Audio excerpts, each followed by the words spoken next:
à tous et bienvenue dans cette nouvelle vidéo. Comme vous avez pu le voir précédemment, je suis partie en road trip en moto et en étant enfin arrivée à destination, je vais vous montrer dans quel état sont les motos, nos équipements et vous raconter un peu comment se déroulait le trajet. C'est parti, on y va! Alors, on va commencer par les motos. Et en même temps, je vais vous raconter ce qui nous est arrivé pendant le trajet. Vous allez voir, elles ont pris un sacré coup, mais rien de bien méchant. Et en parlant de ça, je vais vous aussi partager quelques anecdotes marrantes et les petits imprévus qui ont rendu cette aventure encore plus mémorable. C'est parti pour le débrief. Les motos sont vraiment dans un sale état et je ne vous raconte pas de blagues. Pour vous donner une idée précise, elles sont complètement recouvertes à debout. Et quand je dis recouvertes, c'est vraiment littéralement de partout. Les guidons, les roues, les réservoirs, les phares, tout y est passé.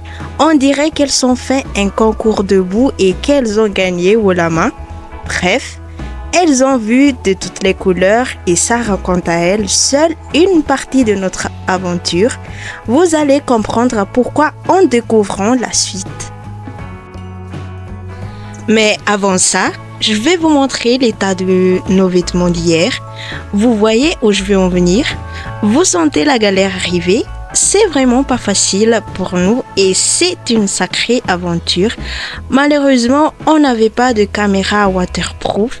Sinon, en termes d'action, vous auriez été servi à coup sûr. Ça aurait été du lourd. On va nettoyer les motos et je vous raconte notre aventure en détail. Alors, imaginez que vous êtes avec nous.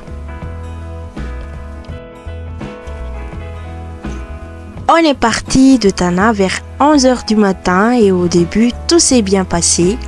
Comme vous avez pu le voir sur la vidéo de départ, je vivais ma best life. Tout était parfait, le soleil était là, la route était libre, on était super motivés, mais au quart du trajet, il a commencé à pleuvoir.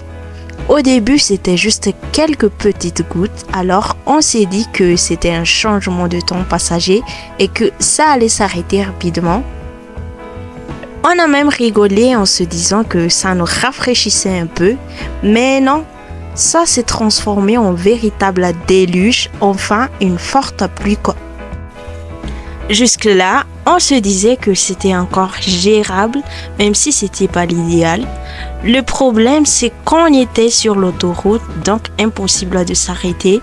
On a continué sous la pluie et plus on avançait, plus ça tombait fort.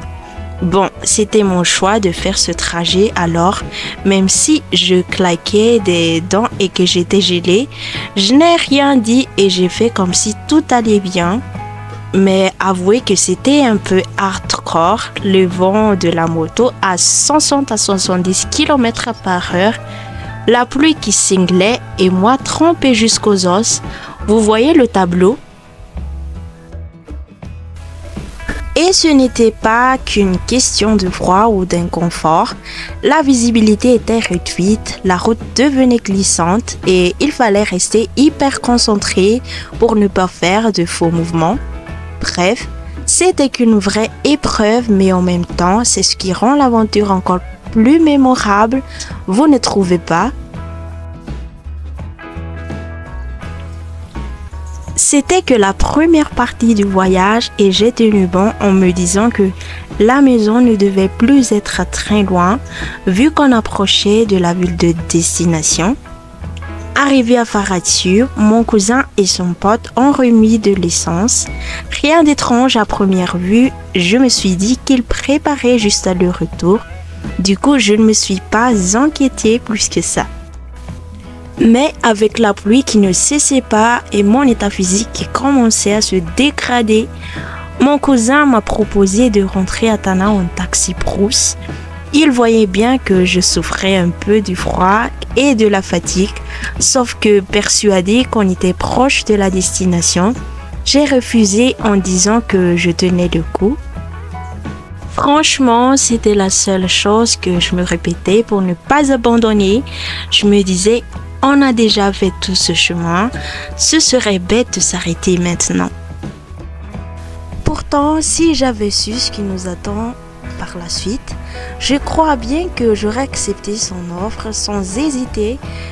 C'est sûr et certain, mais bon, c'est ça aussi les aventures.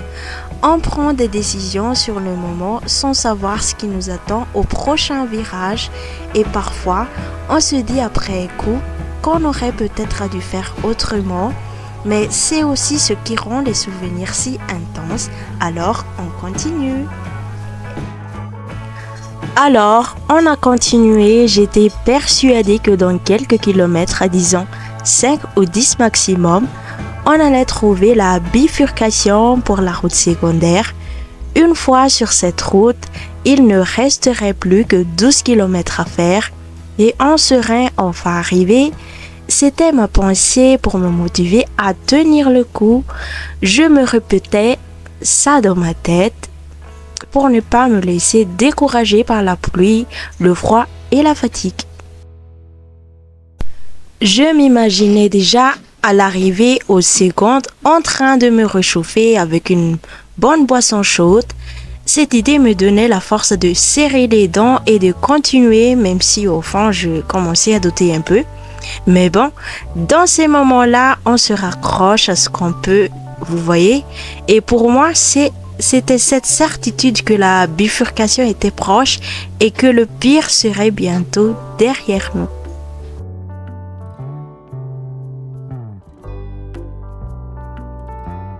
Mais vous vous en doutez bien, ce n'était pas le cas. On a roulé, encore roulé et puis roulé sans jamais voir la bifurcation. À ce moment-là, j'ai commencé à regretter un peu de ne pas avoir saisi l'occasion pour rentrer. Il était déjà 18h du soir et on n'était toujours pas arrivé. Imaginez, on roulait depuis 7 heures et rien, la pluie continuait de tomber, la fatigue s'accumulait et cette fameuse bifurcation semblait n'exister que dans mon imagination. Chaque kilomètre à parcouru sans la voir me faisait douter un peu plus. Je me disais, est-ce qu'on l'a raté? Est-ce qu'on est passé devant sans faire attention? Mais bon, on n'avait pas vraiment le choix. Il fallait continuer même si l'idée de rentrer en taxi-brousse me trottait de plus en plus dans la tête. Puis, 30 à 45 minutes après, enfin la bifurcation est apparue. Un vrai soulagement. Je me suis dit, voilà, c'est bon, la maison est proche. Même si la route était glissante, pleine de nids de poules et pas facile du tout, je me suis motivée en me disant que ça valait la peine. Après tout, la maison n'était plus très loin et l'idée d'être enfin aux secondes, de pouvoir me réchauffer et de poser mes affaires mouillées quelque part me donnait un regain d'énergie.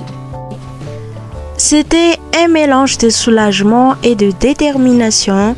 Je me suis accrochée à cette pensée pour affronter les derniers kilomètres, même si la route était loin d'être idéale.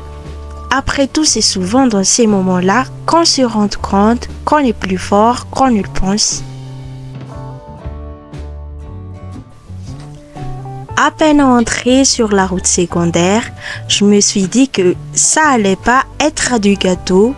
Mais bon, le rêve de pouvoir dormir en paix, bien au chaud, était tellement fort que le reste pesait au second plan. Rien ne comptait plus que l'idée d'arriver enfin, de se poser et de se réchauffer après cette longue épreuve. Sauf que la réalité m'a vite rattrapée. La route secondaire, loin d'être du gâteau, était en piteux état. Imaginez un chemin défoncé plein de trous, de flaques d'eau et de boues glissantes. Chaque mètre parcouru était une bataille. La moto bougeait de gauche à droite, les roues patinaient de la boue et il fallait rester hyper concentré pour ne pas glisser ou se retrouver coincé. Le pire, c'était les portions où la boue était si épaisse qu'on avait l'impression de rouler sur un savon. À certains moments, je me demandais si on allait vraiment y arriver un jour. Mais bon, avec l'idée d'une maison bien chaude et d'un laidoyer qui me trottait dans la tête, je serrais les dents et j'ai continué.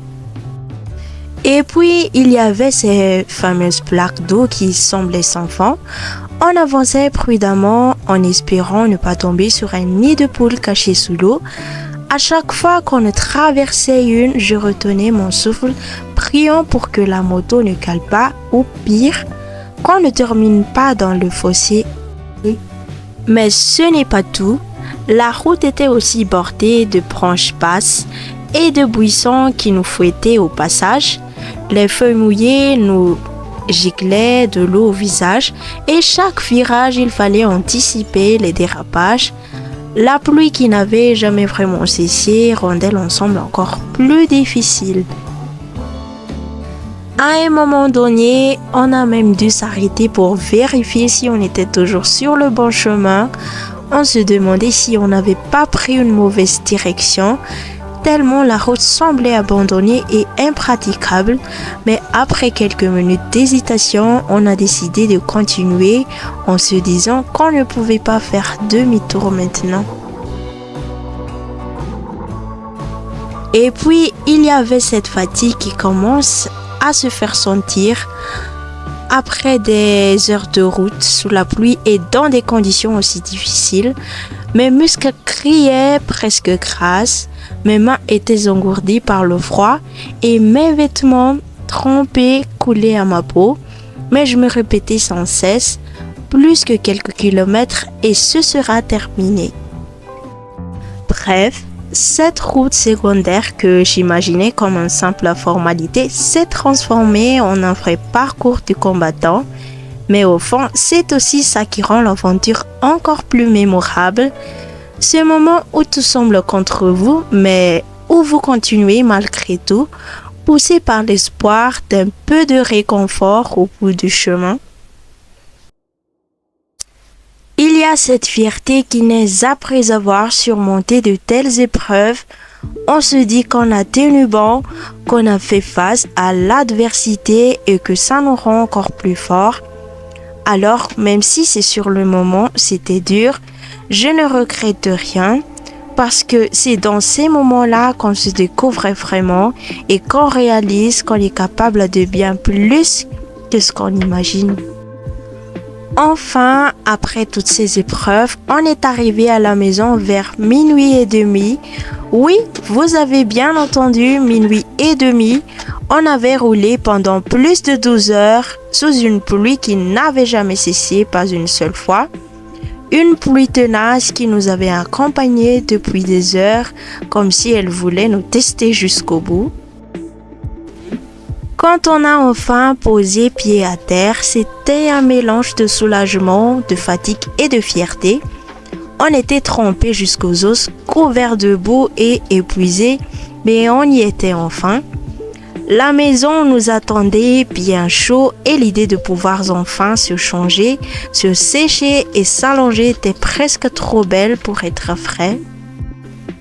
Le trajet avait été tellement long et éprouvant que ça paraissait presque irréel d'être enfin arrivé.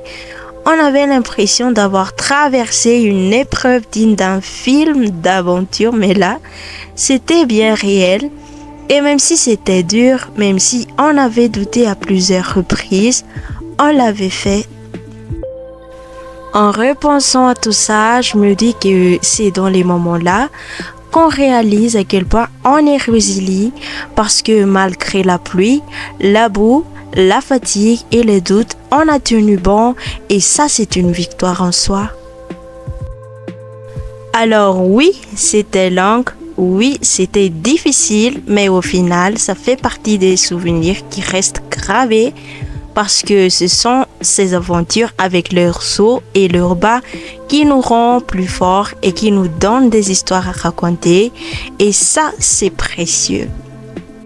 Et puis, il y a cette sensation unique d'avoir surmonté l'impossible quand on a enfin franchi la porte de la maison, qu'on a enlevé nos vêtements trempés et qu'on s'est glissé sous une couverture bien chaude.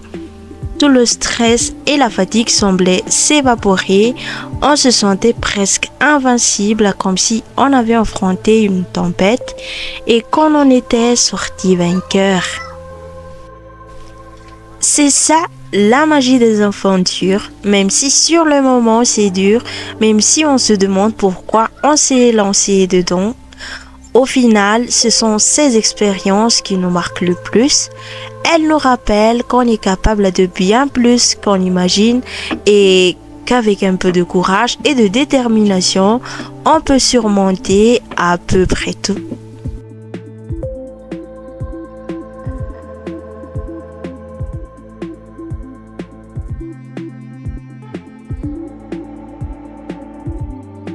Et malgré l'heure tardive, l'accueil a été incroyablement chaleureux. On aurait pu s'attendre à ce que tout le monde soit déjà couché, mais non, ils nous attendaient.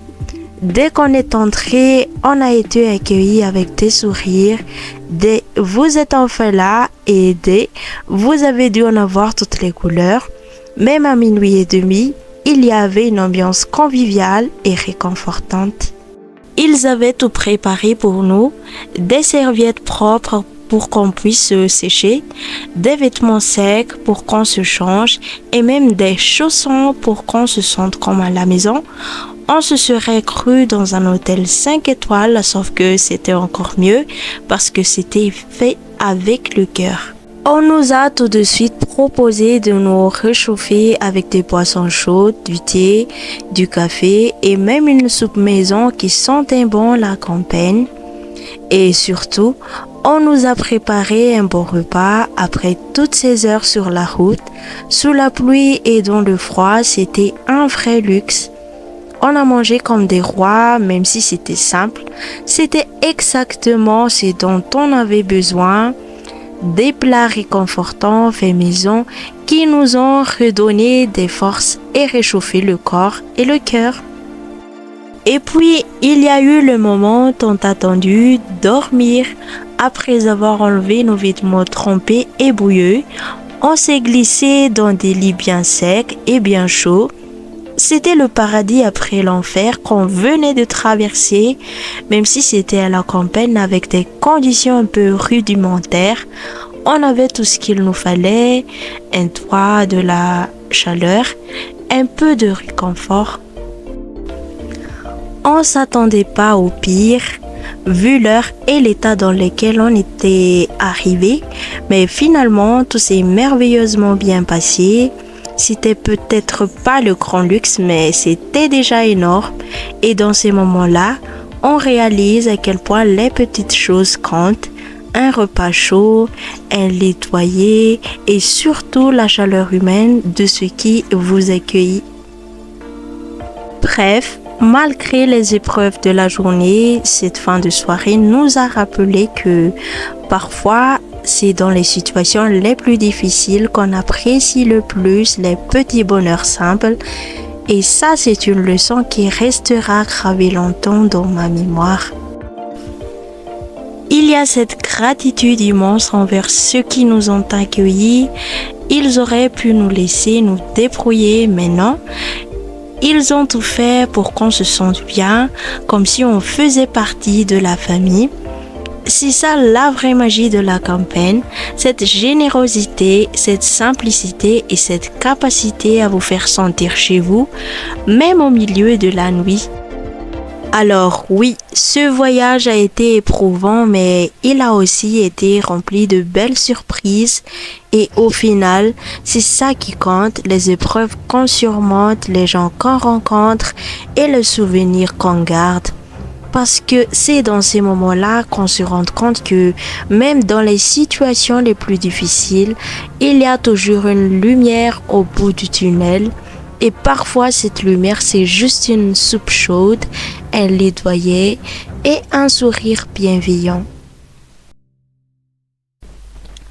Aujourd'hui, le réveil a été un peu difficile, disons-le franchement. Après tout ce qu'on a vécu hier, les muscles étaient un peu courbaturés et l'esprit encore un peu embrumé. Mais bon, c'est ça aussi l'aventure. On se lève, on secoue un peu la fatigue et on attaque la journée avec ce qu'on a. Et justement, la journée a commencé par une activité plutôt inattendue, éplucher des pistaches ou des arachides. Je ne sais pas trop comment on les appelle ici. C'est marrant parce que malgré le fait que je sois un peu une intruse dans cette famille, je me suis adaptée assez vite et c'était vraiment cool de me sentir intégrée. On rigolait, on discutait et petit à petit je me suis sentie comme chez moi. Ici, les pistaches, c'est un peu la star de la maison. Ils en ont vraiment beaucoup et ils les utilisent à toutes les sauces. Enfin, surtout comme un accompagnement pour le riz. Moi, je les connaissais surtout en pâte à tartiner, sucrée ou salée, selon mon humeur du moment. Mais ici, c'est une autre histoire. On le mange nature, grillé ou même bouilli.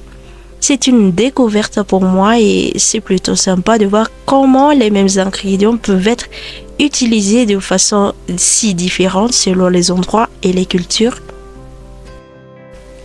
Pendant qu'on épluchait, les propriétaires nous ont raconté des anecdotes sur leur fils.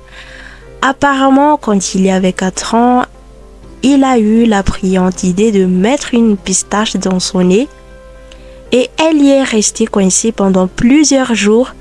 Imaginez la scène, un petit garçon avec une arachide dans le nez et des parents qui doivent improviser une solution parce qu'ici, j'imagine qu'il n'y a pas d'hôpital à proximité.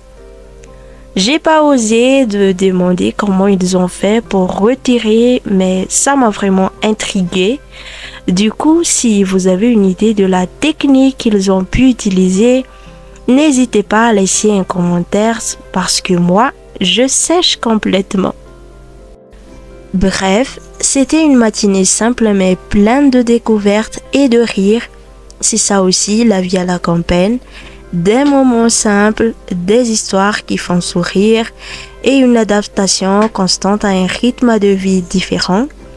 On apprend à apprécier les petites choses, à trouver de la joie dans des activités qui en ville paraîtraient banales ou même ennuyeuses. Ici, chaque geste a son importance, chaque histoire a sa place et chaque journée apporte son lot de surprises. Et puis, il y a cette sensation d'être un peu hors du temps, comme si le monde extérieur n'existait plus. On se retrouve face à moi-même, face aux autres, et on redécouvre ce que ça veut dire de partager des moments simples, mais vrais. Alors oui, le réveil était un peu difficile, mais finalement, cette matinée m'a rappelé que parfois, c'est dans ces moments-là qu'on se sent le plus vivant. Le menu du jour, du riz tout simplement, des pistaches comme on dit par ici, et d'un petit poisson pêché à la hâte, presque comme si on avait improvisé au dernier moment.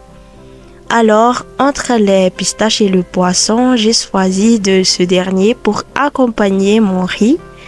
Ce n'était pas un festin, mais bon, on fait avec ce qu'on a, n'est-ce pas? Et là, je ne vais pas vous mentir, ça m'a un peu fait penser à la maison, à ces repas préparés avec amour, où chaque plat raconte une histoire.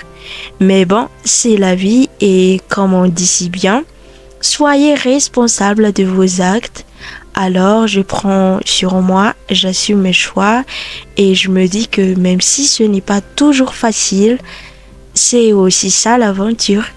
On apprend à apprécier les petites choses, à trouver du réconfort dans la simplicité et à se rappeler que chaque expérience, même modeste, fait partie du voyage.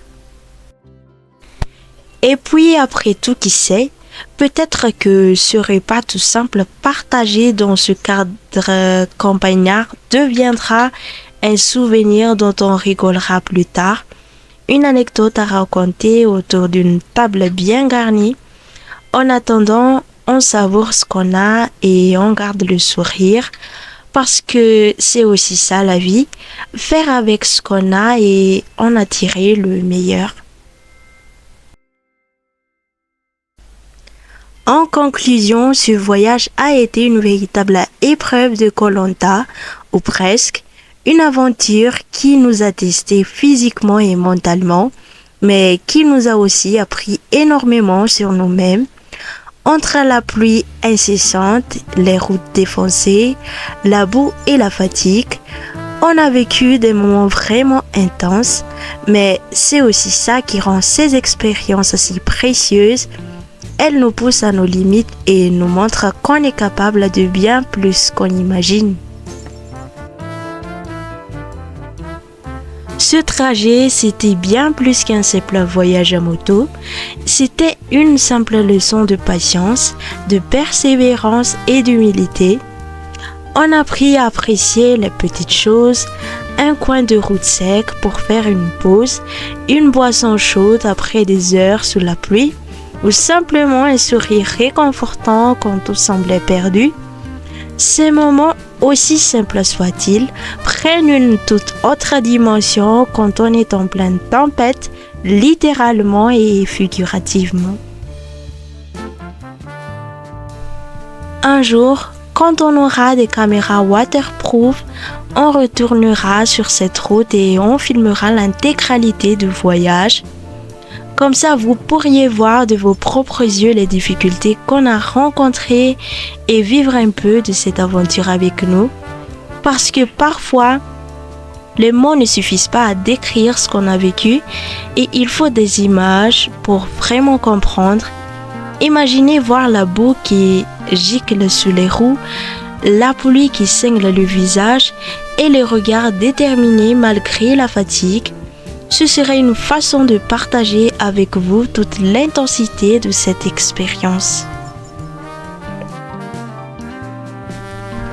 En attendant, ce voyage restera gravé dans nos mémoires comme une aventure mémorable, remplie de défis, de rires et de moments de doute, mais aussi de chaleurs humaines et de petits bonheurs simples. Et c'est ça, au fond, qui fait la beauté de la vie. Ces expériences qui nous marquent, nous transforment et nous donnent des histoires à raconter. Allez, c'est déjà la fin de cette vidéo. Avant de partir, n'oublie pas de laisser un petit like et de commenter pour nous donner vos avis. Ça nous aide énormément. Et si vous êtes arrivé jusqu'ici, pourquoi ne pas vous abonner ? Ça nous ferait super plaisir. Vous ne manquerez aucune de nos prochaines aventures. Ah, en parlant d'aventure, je voulais revenir sur le sujet de caméra waterproof. Vous savez, si vous voulez qu'on continue à vous proposer du contenu sans qu'on rate la moitié du voyage à cause de la pluie, vous pouvez nous soutenir en commandant des vanilles sur notre site vanillissime.com. Chaque achat nous aide à agrandir nos projets et à nous équiper avec du matériel adapté pour vous offrir des vidéos encore plus de qualité. D'ailleurs, un grand merci à ceux et à celles qui ont déjà passé la commande. Sachez que ça compte énormément pour nous. Votre soutien, c'est ce qui nous motive à continuer et à améliorer tout ça. Prenez soin de vous et à très bientôt pour des nouvelles découvertes.